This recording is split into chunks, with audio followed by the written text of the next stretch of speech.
People go through life many times playing it safe. That's the secret hope they tell themselves: if I never let myself feel too good, maybe I'll never get hurt too badly. A lot of people don't ever do the things they're capable of doing because they allow themselves to go along with the crowd, following the crowd. Many people have things they want to do, and they find themselves in relationships with people who are addicted to mediocrity, allowing their behavior to influence their own. They say, birds of a feather flock together. You run around with losers and you will end up a losers. Unconsciously, you will pick up their ways, their habits, and most importantly, their attitude about life. If you're around cynical, negative people all the time, you will become cynical and negative. You don't need to be a part of the crowd to know who you are inside. Everything that everybody else is doing doesn't necessarily mean it's good for you. You don't need to be like everybody else, but you need to be the best version of yourself. Be able to feel good about who you are, what you are, and what you are ultimately made. Because without that, how far are you willing to go? Kanin told me, don't sacrifice yourself to please others. It's not easy going it alone, but if you keep going and stay true to yourself, it will be worth it in the end. The hardest walk you can make is the walk you make alone. But that is the walk that makes you the strongest. That is the walk that builds your character the most, no matter how painful it is. I've got to keep going because what is my passion? What is my focus? Your focus and your passion will numb you to the pain of striving. To get where you're trying to go, I don't accept that I am where I am, and that is what I'm doomed to be. No, Mung. I don't accept that. I'm fighting as you begin to look toward the future and take inventory of yourself. What is it about you right now that you've got to leave behind because it no longer fits? Look at where you want to go and the kind of person you must become. Standards you have for yourself, which standards you have for yourself. What is it that you must do differently? If you want to keep getting what you're getting, keep doing what you're doing. If you don't keep gathering information, your confidence will start to wane. You'll start to lose it. You've got to keep gathering information if you want your confidence to get stronger and stronger. If you don't keep studying, your confidence will start to slip. With the knowledge I've got, I could coast to the end of my life, earning all kinds of money and having a pretty good time. But I know I won't go beyond where I'm at, and I'll start slipping back. I've got to keep studying. I get up at 3 o'clock in the morning, but I went to bed very early too. I was studying for a couple of hours. I get up early in the morning, study every morning because I want to get better at what I'm doing. I know I can get better. I know that I'm nowhere near as effective as I can be. We've got to get this right in our mind. This idea of lack of confidence. It's something that anybody can change. I remember when I first started to study this, we're so afraid of what other people might think of us. It's so silly. I only went to high school for 2 months. I had a vocabulary that you could stick in a thimble. I mean, it was just not much to it. If you were talking and used a word I didn't understand, I would never say, I don't understand what you're saying. But I didn't understand, so I was lost in the conversation really fast. But I was afraid to say, I don't understand that word. Young, I started to study material and learned how important vocabulary is. In fact, I made a recording on it and began to study words now. If you use a word I don't understand, I'll say, stop. I don't understand what that word means. I'll ask you right there because I know if I don't get that cleared up, everything you say from there on is likely going to be unclear. Why wouldn't I tell you I didn't understand? It was because I was afraid of what you thought of me. You've got to stop worrying about what other people think of you. If you knew how little they actually think about you, you wouldn't be so concerned. Harry Whitaker wrote a book titled What You Think of Me Is None of My Business. And it isn't. What other people think of you is none of your business. Quit worrying about what they think. I hope you like me, but if you don't, you've got a problem because I like me. I don't care whether you like me or not. I really don't. I hope you do, and you should. I'm a nice guy. But if you don't, it's not going to bother me. For many years, that would have driven me crazy. Not anymore. Not a bit.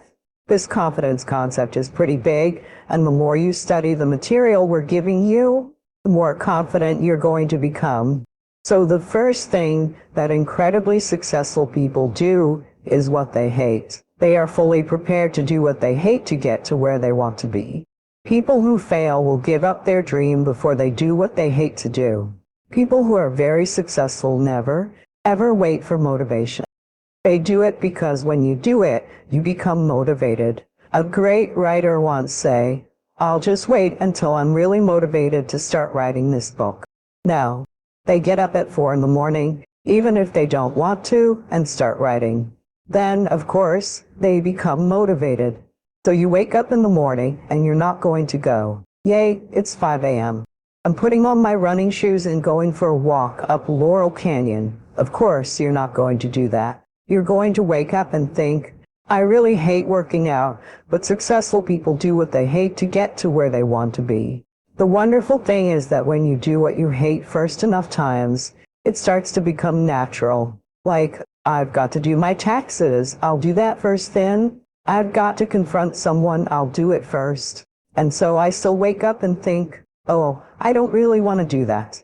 So I'm going to do it first because what I do want is to belong to that group of very, very successful people. I know what the membership is, and every time I want to do something I think, I don't want to do it, but what I do want is to belong to that group. So I'm doing it first. It's a great way of thinking because it starts to move you toward wanting to do it for all the right reasons.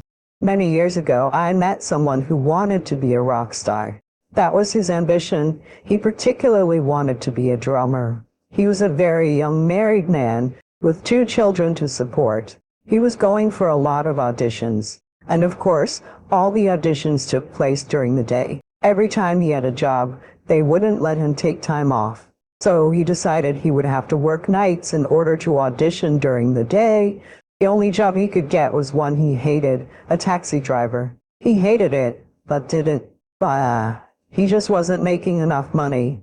So he thought, okay, I have to work at McDonald's. I'll get more money, I can work nights, and I'll be free to audition.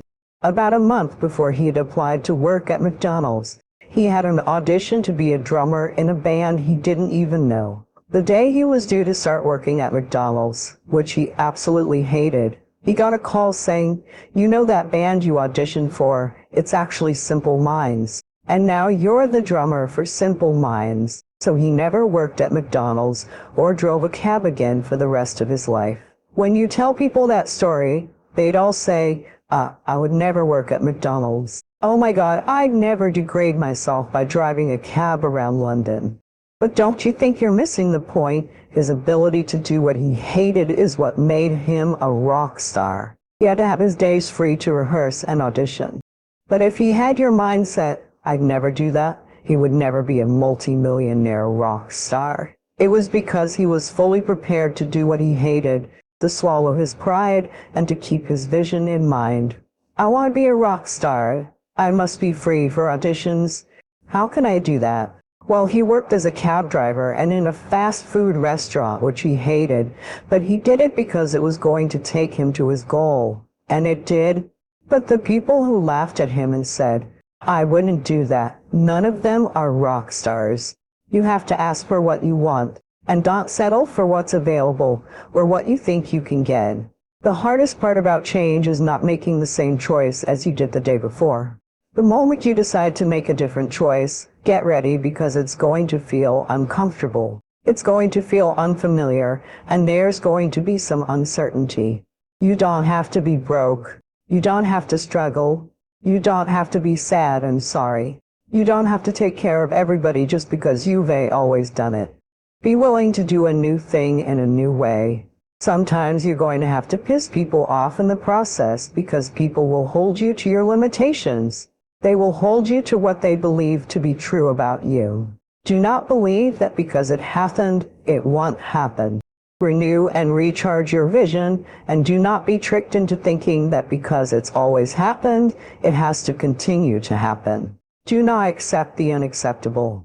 Do not accommodate and tolerate what doesn't honor you. Whoever I am, you're going to see me for who I am, because I need to change who I'm not. I call myself that because I was fat, and people don't want to do that. They want to say, oh, don't call yourself fat, or don't call yourself dumb. If you're not real about who you are, nothing's going to change in this new world we live in. We want to hear, you're just a little big. No, man, you might be fat, and it's okay to acknowledge that from yourself. It's marvelous because that's where it started, and it's raw. It gets ugly sometimes with me in the mirror, but I'm also proud of myself for being able to tell myself the truth. You have to ask for what you want, and do not settle for something because it's all you think you can have or because it's what's available. Whenever there's something that makes me nauseous and sick to my stomach, it makes me hurt. There's no ending. And that's the person I listen to. That's the person who has gained knowledge. You gain knowledge through suffering, and on the other end of suffering is a world that very few have ever seen. It's a beautiful world because that's where you find yourself. Come on now, you know who you are from the inside to the outside, and your behavior is a demonstration of what you believe to be true about your veil. Know who you are when somebody calls you out by name, right in your face. Get serious, life is serious. We call it life or death. Somebody asked me once if I had a good description of life. I said yes. I think I've got a good one. Life is the struggle to keep death at a respectable distance. Death seems to want to move in prematurely. If you want to live a good, long, flourishing life, you've got to push back. You can't just give in. You've got to push back. We're dealing with serious matters here. We can't just tell the latest 10 jokes and go home. We're not here to entertain. We're here to instruct, grow, learn, and get the best we possibly can. Life is serious. The future is serious. An ancient novelist said, "These are the best of times, and these are the worst of times." For some who came across this platform at the extravaganza and achieved million-dollar incomes, it's the best of times. But while they're getting the diamonds and the millions, many people around the world are facing the worst of times. That's a serious matter.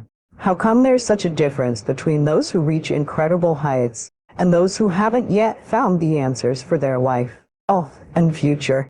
We need to ponder that and let it give us a sense of seriousness. It's serious whether you win or lose, whether you succeed or fail. It's serious whether you've got a good future carved out for yourself or not. These are serious matters. Matters of the heart, matters of income, and matters of supporting your family. That's what these journals are for. That's what pads and pencils are for. That's what taking notes is for. See if you can't increase your ability to comprehend ideas and information that can be life-transforming. Don't miss the opportunity to learn. Take a good key phrase home. Use it in your training. Don't be lazy in learning. Don't be casual in learning. Develop a whole new intensity for learning so that you don't miss the information, the stories, or the details. Get smart. Here are a couple of parts to it. No. Walk in, Yates. Your own personal experience if you've had a bad week. Sit down and ponder it for a while. Study it.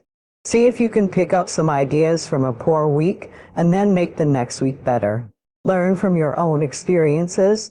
One way to learn to do it right is to do it wrong. The key is not to let it take too long. If you've done it wrong for a year, that's long enough. You don't need another year just to prove a point. 1 year is enough. Learn from your own experience. If a call didn't go well, guess what? They made another call.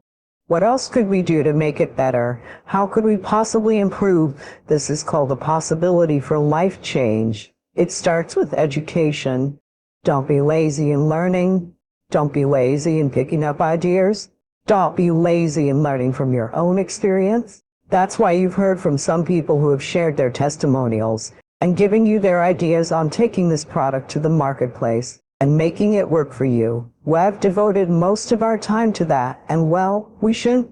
Learning is the beginning of wealth. Learning is the beginning of life change. Some people want to start with motivation. You don't start with motivation. You can tell we don't spend that much time on motivation. We have enough motivation, certainly. But here's the best motivation we've got, the proof of our success. When we bring our success stories to this platform, that's enough motivation. When we bring our dedication and let it show, when we let the work of our hands show. That's the motivation we want. Right, not just excitement. Just excitement alone won't do it. Somebody said, just motivate this guy. He'll be all right. The answer is no, probably not. If a guy's an idiot and you motivate him, now you've got a motivated idiot. So, education, get smart. Don't miss the training class. You might say, I've already been to one of those classes. I've already heard it. I've got a good phrase for you to take home. That's no sign you've got it. Just because you've listened to those millionaire tapes one time is no sign you've got it. I'm asking you to listen to them over and over and over. I'm asking you to dedicate yourself to a new level of learning. When I travel with Mark Hughes, he's got his book open. He's reading and studying lives of successful people, lives of despicable people. Study, learn, grow, change, develop. Never let it be said you didn't learn. If you want to solve your problems, you've got to learn. If you want to take advantage of an opportunity, you've got to learn. Get smart. Develop your own personal philosophy. Your philosophy is a major determining factor in how your life works out. Each person's philosophy is like the set of the sail. The same wind blows on us all. The difference in where we arrive at the end of the week, at the end of the month, at the end of the year is not the wind that blows. The wind is blowing around the world. The world is in solution. Things are changing. The walls have come down. All kinds of things are happening. In Russia today, the winds are blowing, but what's going to make the major difference is each person's personal philosophy that sets a better sail. So, don't ask for a more favorable wind. That's like wishing for something that's not going to occur. Don't ask for better seed and soil. All you've got is what's available. Don't curse what you've got. On this planet, all we've got is the seed that's here, the soil that's here, the miracle of life that's here, the opportunity that's here, the seasons that are here. That's all we've got. Wherever you've come from in your country, the economy you've got. That's all you've got. In America, our economy, that's all we've got. The government, that's all we've got. The marketplace, that's all we've got. Whatever you do, don't criticize all you've got. The key is to set a better sail and turn what you've got into the miracle of your future. Don't wish it was easier. Wish you were better. Don't wish for fewer problems. Wish for more skills. I'm going to teach you this very quickly, a way of putting it onto your body. We're going to put it onto your body just for ease. I'm going to give you the keys to having an ageless mind, killing ants, automatic negative thoughts. How well are you controlling your self-talk on a scale of 0 to 10? Honestly, even if you've done this with me, how strong are you? 0 to 10. Do your thoughts make a difference? Yes or yes. If I say constantly, I'm getting too old, is that going to be self-fulfilling? Yes or yes. If I say I'm forgetful, I have a bad memory. If you fight for your limitations, you get to keep them. This self-talk doesn't matter if it's external, it's internal. When I was 9 years old, a teacher pointed to me saying, "That's the boy with the broken brain," because I had that brain injury and those learning difficulties. Children, you are very, very susceptible to this. If you're a parent, your external words become their internal words. So that became my self-talk. Every time I failed a test, didn't do well enough, or wasn't picked for a sports team, I would say, "Oh, I'm just the broken brain." Your mind is always eavesdropping on your self-talk. Your number one function of your brain is to control your movement. That's why we know there's not just a brain-body connection, but a body-brain connection. Using your body in different ways stimulates neurogenesis, stimulates neuroplasticity, and stimulates brain-derived nootropic factors, which are the fertilizer for making new connections. So you have to move. But we live in a very sedentary life. I was reading this book talking about barefoot kids and how we're taking away seesaws and swings and all these things. We're overprotecting them, and then we're keeping them in a very sterile environment. They're not moving as much. They're always on their devices, and they're not getting the brain growth, which is leading to learning challenges and so on. But how much are you moving every single day? They say sitting is the new smoking. You do not want to sit 8 hours a day and just study. Why is it so hard to do the little things that would improve my life? The way that our minds are designed is that our minds are designed to stop us at all costs from doing anything that might hurt us. There are so many people in the world, and you may be watching this right now, and you have these incredible ideas. What you think is missing is motivation, and that's not true, because the way that our minds are wired, and the fact about human beings, is that we are not designed to do things that are uncomfortable or scary or difficult. Our brains are designed to protect us from those things because our brains are trying to keep us alive. In order to change, in order to build a business, in order to be the best parent, the best spouse, to do all those things that you want to do with your life, with your work, with your dreams, you're going to have to do things that are difficult, uncertain, or scary, which sets up this problem for all of us. None of us can afford to have a life that is controlled by someone else, or a life that is basically controlled by our emotions. I learned many years ago that there are two kinds of people. There's the type of person who says, I'm going to wait till I feel like it before I do it. And then there's the person who says, I've got to do it so that I feel like it. One will never get anything done because they're still waiting to feel the moment to move, because they're still waiting to feel the moment to move. And the other person says, no, I need to move, and then I will begin to feel the movement. Self-discipline is essential in your life and in my life if we're going to get things done. We might be through with our past, but our past is not through with us. How many of you know the things that we've experienced can impact the way we see ourselves? And now I told me, see, I did to you. I'm faithful, as you look at yourself and look at your goals. I want you to write this down. You don't get in life what you want. You get in life what you are. You have to create an achievement mindset. Be not conformed to this world, but be transformed by the renewing of your mind. If you want to free yourself, you've got to realize that we all suffer at times. If you want to end suffering, you have to make the most important decision in your life, which says, I'm going to live in a beautiful state every day, no matter what. Even when it doesn't go my way, even when there's injustice, even when people are unfair. Because are people going to be unjust and unfair in our lives? Yes or no? And are you going to be unjust and unfair at times without meaning to be? Yes or no? So, if people have to behave a certain way for us to be happy, you're not going to stay happy. To be able to face who they are, I want you to have that kind of impact where you can go on TV, you can put your life on the billboard. You're not ashamed of who you are. You're not ashamed of what life made you, what you helped life make you. All that bad that's now in this big pot that's stirring, you're no longer ashamed of it. You realize we're all up. Stop judging yourself against other people who have hidden it better than you. All they've done is mastered it better than you have, and now they're flipping it back on you and saying you're out. I want you to realize that this world life is one big head game. Once you learn to play the head game, it's no longer a game anymore at all. You can start living your life. Being successful is so hard, but I realized that not being successful was hard too.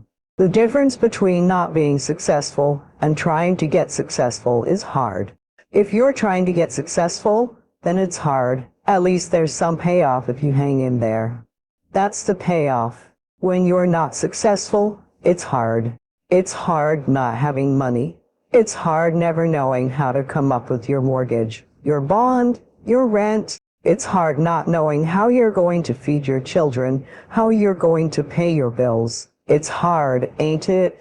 So if it's hard that way, and it's hard being successful, I might as well deal with how hard it is to be successful, because at least one day that could be a payoff. If you just stay in the hard part of life, of not being successful. There's no payoff. There's no result for being poor. It's just more of the same. There's no payout. Just make the decision that you're not going to be poor anymore. You have the right, no matter how you were born. Who is sitting here right now today? This is the real me, obviously. But I'm going to go I'm a very philosophical person. And going to go there with you real quick. I believe in a higher power. Don't know the name, don't know where it's coming from, don't know anything like that. But I believe that this power, and visualizing real quick, let's say it's a man up there, a woman, whatever, and they have a chart, and when you're born, they say, David Goggins, born February 17, 1975, at 6:00 a.m. They write the chart down because they can see everything. They know exactly what you're supposed to be. They know what you're supposed to be. You die. You go to so-called heaven. You arrive at heaven and you're 300 pounds. You retired as an Echo Lab guy, which is okay, just a job, whatever. You go up there and God looks at you and shows you your chart. And your chart says you were supposed to be a Navy SEAL. You're supposed to weigh 185 pounds. You're supposed to be one of the smartest people on the planet. You see all this and now you're in heaven. You made it to heaven that you're like, God, I was supposed to live that life. I was supposed to live that life. And then you find out that the reason why is because we all think that if we pray on it, if we do this, if we do that, whatever, if we don't work, if we just whatever, it could magically happen for us. No, I believe that when I'm all said and done, my whole job is to outwork the charts. Whatever the chart says about me, the all-knowing power up there, I want to get up there and have him look at me and say, I know everything. I didn't see this. I want to feel that. I want to get to the other end of this world and, however, I'm being judged, whoever's judging me, to look at me and say, I did not know. I had you at 185, had you did this, but all this other, I was riding as you were living it. Yeah, whatever, on me, and they kind of say, I want to find more, all I can. And in that Seach of B, you have to dive in that to find more. Because if you're not willing to go in there and face yourself, you're not going to find anything. You're going to live right here on the surface. Man, right here on the surface. So, if there is an ending to this world, and there is somewhere to go, and there's a judgment, you're going to get there. You might see a chart, and that chart may tell you who you should have been. And now you get the rest of your life to think about that. Now I can live a much better life if I just would have suffered a little bit more, if I just would have gone in that and realized I had so much more. But fear and living here versus living here, being afraid stopped me. So I'm a big guy in visualizing. I'm a big guy in making a world that may not exist. To me, it does. To me, it does. And I'm overpowering myself every day, and you've got to find tools to do that. That's the tool that I use. So that's what it's all done. Life is hard. See, for every time you have a plan, dream, an aspiration, or a goal, do you know what happens every time you have one of those? This thing comes along called life. It happens to everybody. Life has disappointments, peaks, and valleys that most people like to feel like they're king in the area of their comfort zone. They only want to do those things that they know how to do well. You can stop thinking that life shouldn't be easy, because I got news for you. It ain't, because it's life. Success comes with a price that's normally bigger than what most people want to pay. You have to fail in order to climb that ladder. There's no one that doesn't fail. The high-performance people, the one thing that they all have in common is they're hungry. Hungry for a better life, hungry for change. But you can only do that through the struggle of life. Success is going to cost you way beyond money. See, success is not something that's gifted to you. Success is something that you have to go get. I want you to stop playing the victim. You are not the victim because you have now developed yourself such confidence and such skill in dealing in the arena of life. You've got to have a shark mentality, because if a shark swims backward, die, a shark can only move forward. So I need you every single day. You wake up to go after that. Rest at the end, not in the middle. And that's something I always live by. I'm not going to rest, I'm going to keep on pushing.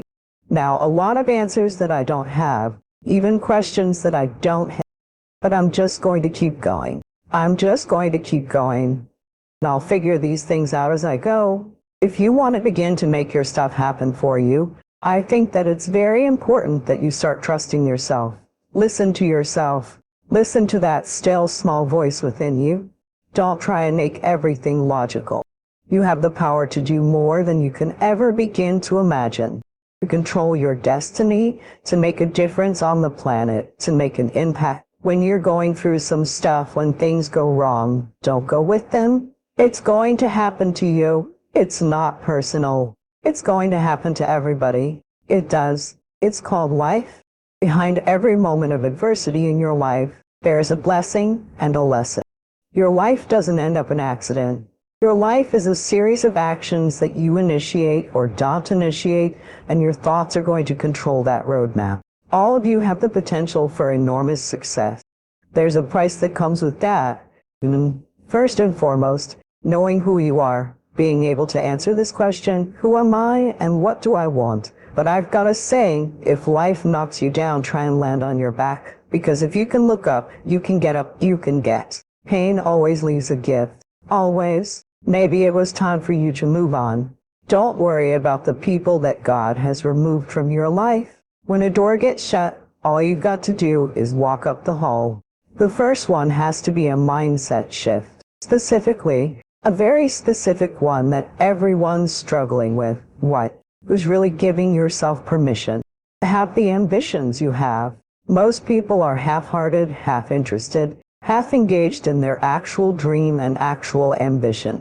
So if you want to begin to grow, you've got to put something out here that you can't reach easily, that's got to make you stretch, got to make you jump for it, got to make you get back a little bit and dig in so that you can take a leap for it. Maybe you jump up there and you miss it, and you skin your knees and you come back again, and you bust your lip next time, but you keep on. And through that process, you learn how to leap higher.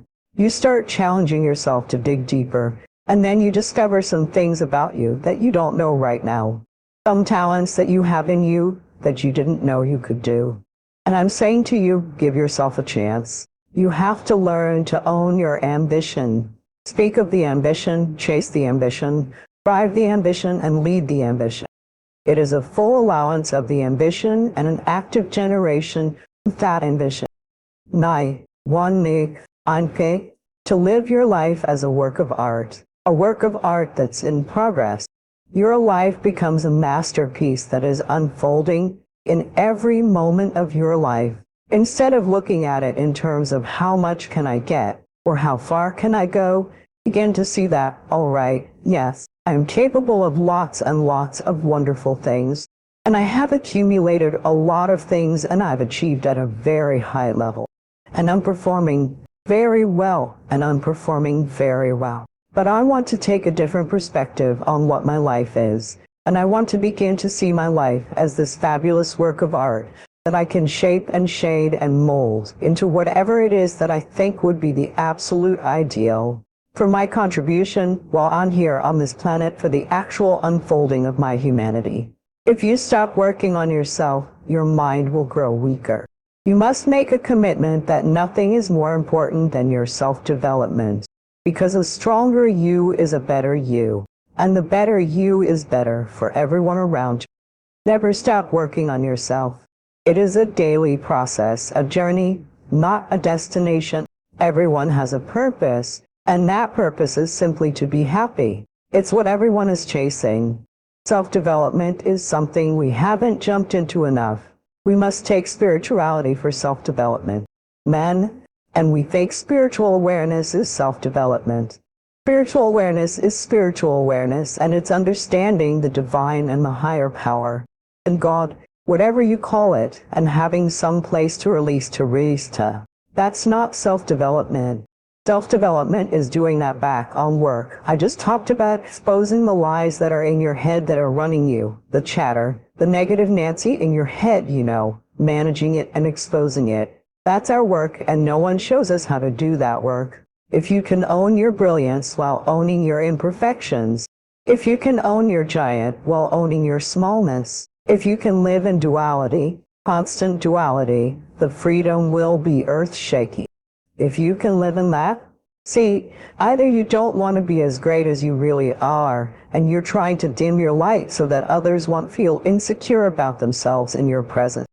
Can you give yourself permission to live in the duality of your imperfections and your smallness, and what you're learning and what you still have to learn, and your greatness and your brilliance and your light? Can you allow them to coexist and then serve them up to the world to love you, to see you, to inhale you, to judge you, to leave you, to love you, to love you? Some of us are just as afraid of being loved as we are of being loved. Can you give the world permission to leave you and love you? It doesn't mean that you can't do it. You might be rejecting something that God wants to send into your life. It doesn't mean that you can't do it. It just means that you can't do it with the old order.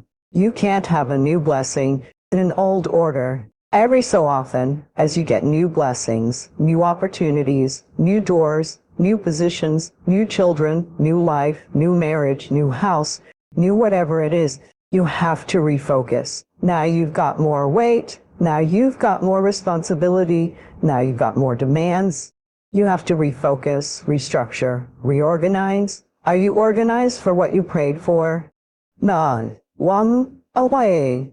I'm not trying to be everything, because if I am, then I've stopped growing. The best people out there in every circumstance, be it business, be it relationships, dad, father, husband, CEO, employee, wherever you are in your category, you have a willingness and a desire. Those are the best people. If that's your DNA, having a willingness to grow and a desire to be better, you're going to win. Never, ever, ever give up. There will be people out there who will tell you you're not good enough. There will be people out there who will tell you that you'll never be the other person. Don't be one of those people. Be the outlier in that belief system. Be the one who's different, the one who never gives up. Sometimes you need to get knocked down before you can really figure out what your fight is and how you need to fight it. Throughout ancient times, institutions of learning have been built on top of hills to convey that great struggle is required to achieve degrees of enlightenment. Each of you had your own unique difficulties with the hill. For some of you, the challenge was actually academics. When you hear the words magna laude, you know that's not you. You worked hard. You did your best, but you didn't make S or BS. Sometimes too, you never made the dean's list, but that's okay. You're here on top of the hill, and I want to say something to that. Sometimes your grades don't give a real indication of what your greatness might be, so it really is okay. For others, it was financial. You and your family struggled to make ends meet every semester of your matriculation. You had to stand in one line to get to another line, for somebody that might help.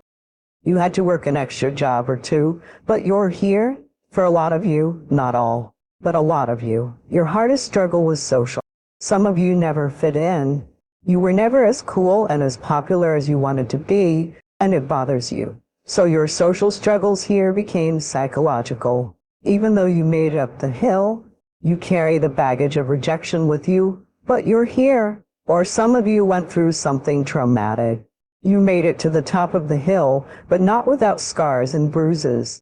Some of you fit in too much. You were on the yard rapping on your frat block when you were supposed to be in class, or you got caught up in the DC party life. You carry the baggage of too much acceptance. When completing a long climb, one first experiences dizziness, dysentery, disorientation, and shortness of breath due to the high altitude. But once you become accustomed to the climb, your mind opens up to the tranquility of the triumph. Oftentimes, the mind is flooded with realizations that were, for some reason, harder to come to when you were at a lower elevation. At this moment, most of you need some realizations because right now, you have some big decisions to make. Right now, I urge you, in your breath, in your eyes, in your consciousness. Invest in the importance of this moment and cherish it. Savor the taste of your triumphs today. Don't just swallow the moment whole without digesting what has actually happened here. Look down over what you conquered and appreciate what God has brought you through.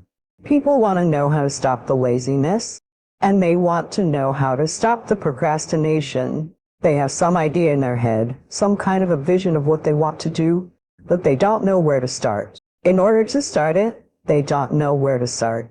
And I think most people that are miserable or that are really dying to be great and dying to have more. We want to change. We want to live a better life. We want to create more for our families. We want to be happy. The desire is there. Just do it. Just pick up a camera and start shooting something. Don't wait to be asked, because nobody's going to ask you. And don't wait for the perfect conditions, because they'll never be perfect. It's a little bit like having a child. If you wait until the right time to have a child, you'll die childless. And I think filmmaking is very much the same thing. You just have to take the plunge and just start shooting something. Even if it's bad, you can always hide it, but you will learn something. Wisdom uninvested in labor is wasted.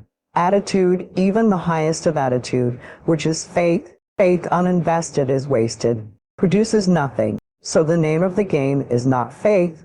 The name of the game is not philosophy. The name of the game is to put faith and philosophy into activity so that it starts making progress. So if you want to make real progress, then you really got to look at your life in a different way. You got to say, I got to take control of this process and not just hope it's going to work out like people do who make a resolution. Being able to make the right choices in your life.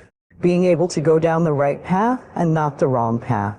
And even if you make that mistake and find yourself in a position that you really didn't want to be in, don't be so hard on yourself. As long as you had the right mindset and the right intent, you can learn from that and build from that and continue to push forward and move on every day, making yourself stronger and faster and more flexible and healthier.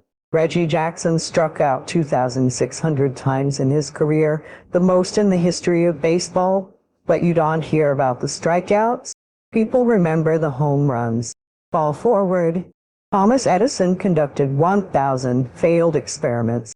Did you know that? I didn't know that, because the 1.001 was the light bulb. Fall forward. Every failed experiment is one step closer to success.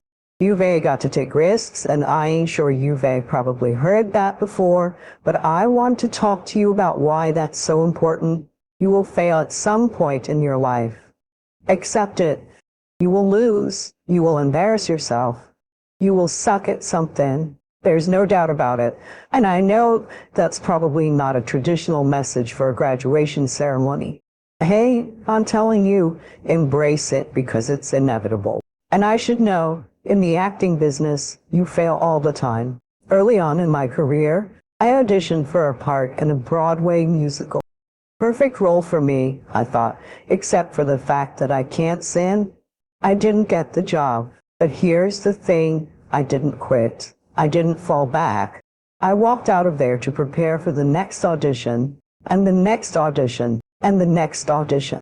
I prayed, and I prayed, but I continued to fail and fail and fail. But it didn't matter, because you know what? There's an old saying, you hang around the barber shop long enough, sooner or later you're going to get a haircut. So you will catch a break, and I did catch a break. Last year, I did a play called Fences on Broadway. But here's the kicker. It was at the Court Theater. It was at the same theater that I failed that first audition 30 years prior. The point is, every graduate here today has the training and the talent to succeed. But do you have the guts to fail? If you don't fail, you're not even trying. I'll say it again. If you don't fail, you're not even trying. To get something you never had, you have to do something you never did. Imagine you're on your deathbed, and standing around your deathbed are the ghosts representing your unfulfilled potential. The ghosts of the ideas you never acted on. The ghosts of the talents you didn't use. and they're standing around your bed, angry, disappointed, and upset.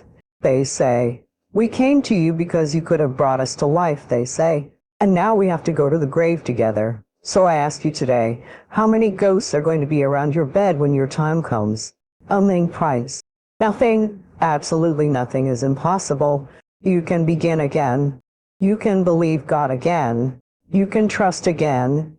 You can be successful. You can overcome your addictions. You can heal. You can feel alive again. This is when you realize that those things are possible. You are getting a breakthrough. So I want to encourage you right now, don't give in. Go for it. Don't give up. Don't throw in the towel. And even if your back is up against the wall, even if you are on the ropes and you are receiving a rope-a-dope financially, listen, you got to fight back.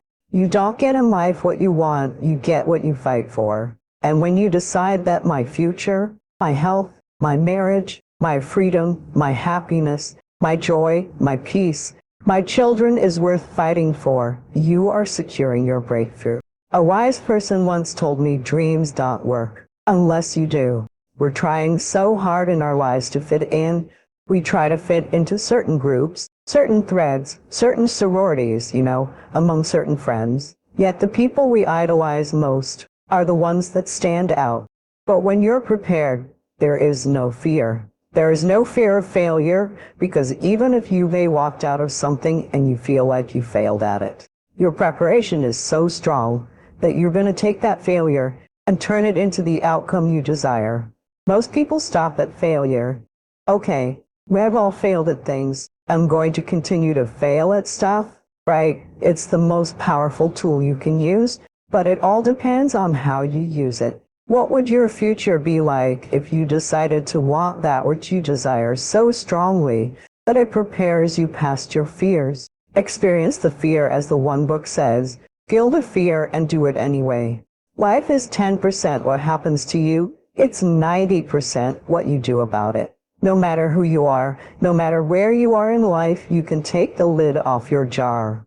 If you're wondering if you still have the lid on in your life, here are some clues that will let you know that the lid is still on. If you're not excited about waking up in the morning, if you're sitting around bored out of your mind, if you have time to do everything anybody asks you to do, you probably have the lid on. If when you tell your dreams to all your friends it makes sense to them, you have your lid on. Man, your dreams should not make sense to everybody.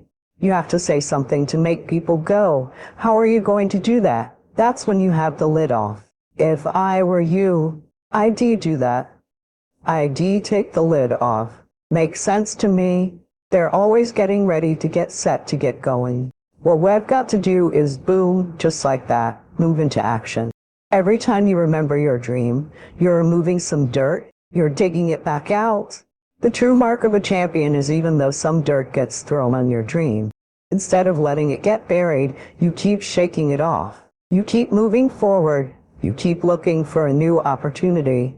You wouldn't be having that opposition if you didn't have something great in you. If your dream wasn't alive and on track, right on schedule to come to pass, you wouldn't have so many things coming against you. That dream is still alive. You may have tried a year ago, 5 years ago, or 40 years ago. It didn't work out. Nobody was there to help you. Go back and try again. This is your time. This is your moment.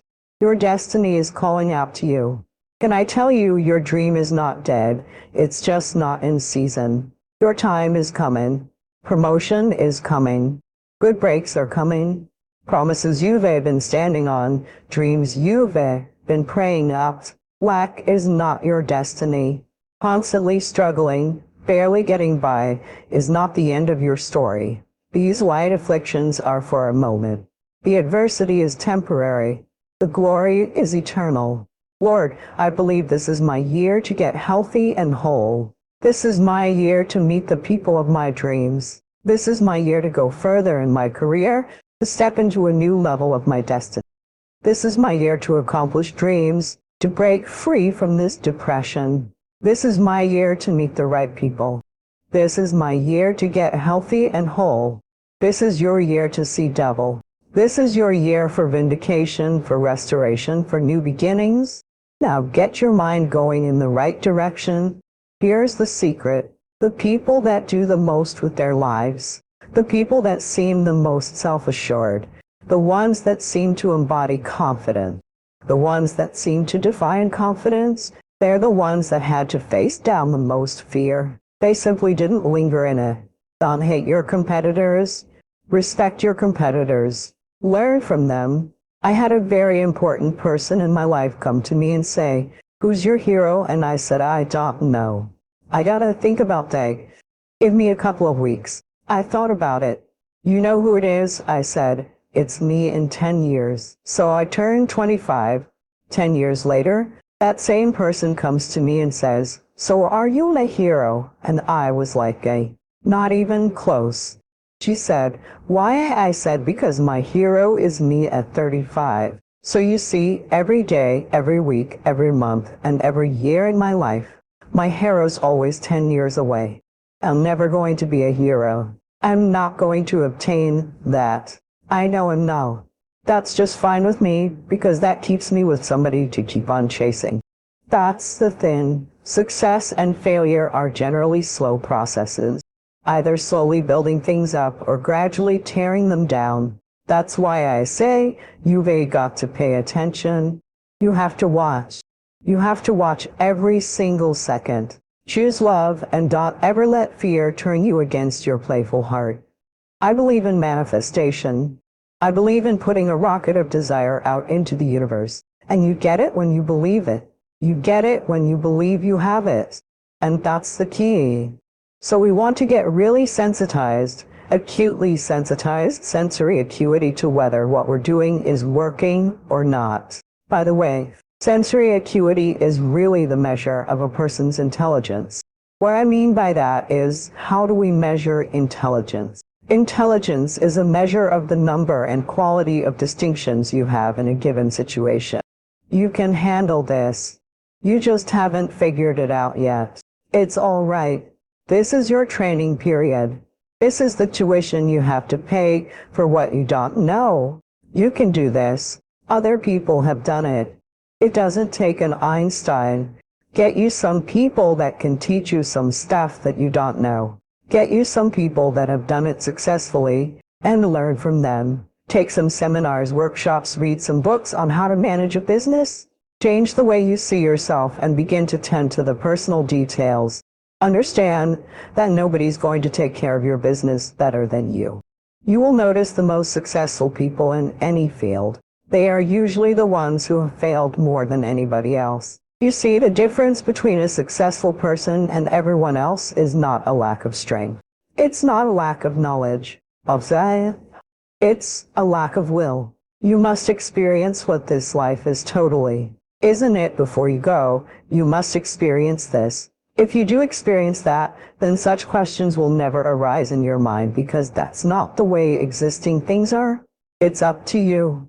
In a world where we're taught to look outside for answers, for a job that will make us happy, for money that will make us happy, that answer is within.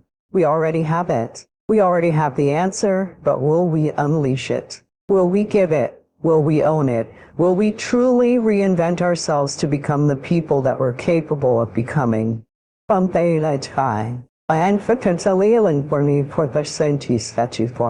The bow too tightly strung is easily broken, says one of the problems. Balance is a gorgeous thing. So be monomaniacal in your execution around your high-value targets, your HVTs, your mission plan, but also build in some rewards. And that's going to send a gorgeous message to your conscious and your subconscious mind that, hey, this daily practice of execution around my deliverables is a beautiful thing. And you create this thing called momentum. In The Monk Who Sold His Ferrari, I went back and saw this recently.